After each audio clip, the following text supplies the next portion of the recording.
Imagine you're a trucker, hauling a crucial load across a border only to be told your truck isn't allowed to enter the country. But why? Is it your truck's engine, its size, or maybe something more political? In today's video, we're diving into the fascinating and sometimes shocking reasons why some trucks are banned in certain countries. Stick around because by the end of this video, we'll reveal one truck ban that sparked global controversy and changed international trade forever. Let's start with one of the most common reasons for truck bans: environmental regulations. Around the world, countries are cracking down on pollution, and older trucks are often caught in the crossfire. Take the European Union, for example. The EU enforces stringent emission standards such as the Euro 6 standard, which significantly limits how much CO2, nitrogen oxides, and particulate matter a truck can emit. Trucks that don't meet these requirements face heavy fines or are outright banned from operating in many cities.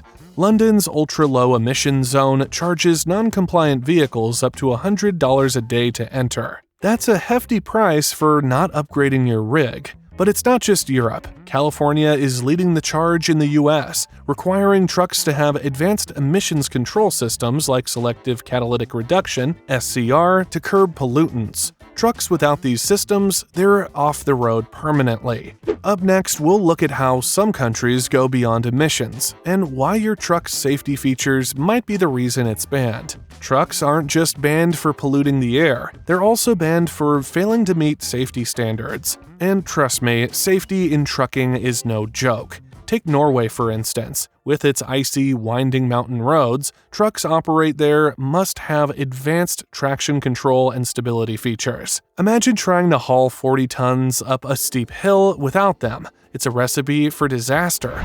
During winter months, Norway even mandates that all trucks use mud and snow tires, designed for icy conditions. And here's the kicker: if you're caught without them, you're not just turned away, you're fined on the spot by the police. Safety also extends to braking systems. Nordic countries often require trucks to have retarder brakes. Why? Because traditional brakes can overheat or fail on long icy descents when hauling heavy loads. Retarder brakes, on the other hand, control speed without overworking the brakes, providing an extra layer of safety. But safety isn't the only concern. What happens when the truck itself is simply too big or too heavy for the country it's entering? Let's find out. Size matters, especially when it comes to trucks. In some countries, it's not about how powerful your truck is, but whether the roads can handle it. Let's compare. Nordic countries like Sweden and Finland allow trucks to haul up to 120,000 kilograms. That's the weight of about 80 compact cars. These countries are equipped with reinforced roads and specialized bridges to handle such loads. But try driving that same truck in parts of Southeast Asia or South America, and you're in trouble. Many countries have weight limits as low as 40,000 kilograms because their infrastructure simply cannot support heavier vehicles. In places like the Philippines, narrow roads and older bridges make extra-large trucks a safety hazard. Some regions have even banned trucks with multiple trailers because they're too long to navigate sharp turns or congested streets. Overloading isn't just a legal issue, it's a logistical nightmare. And while some countries can't handle big trucks, others take issue with where those trucks come from. Next, we're diving into how politics can decide which trucks get banned, and surprising ways it impacts global trade. Sometimes, truck bans aren't about safety or the environment, they're about politics.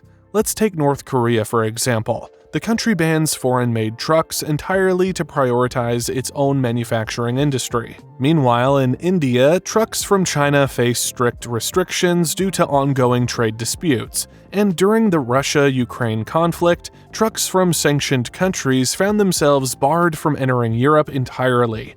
These bans are often more symbolic than practical, but they highlight how deeply trucking is tied to international politics.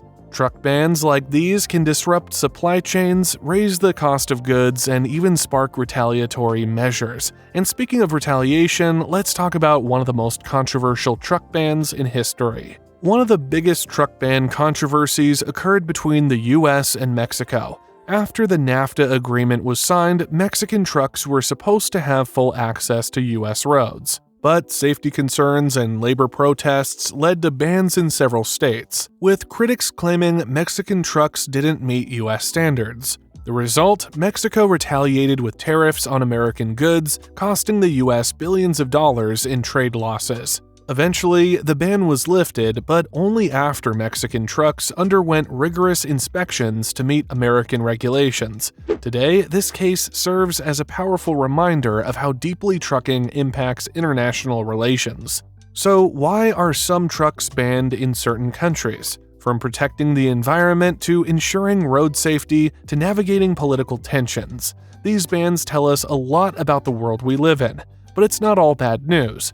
These challenges push the trucking industry to innovate, creating safer, cleaner, and more efficient vehicles. So the next time you see a truck on the road, remember, it's more than just a machine. It's part of a global story of progress and adaptation.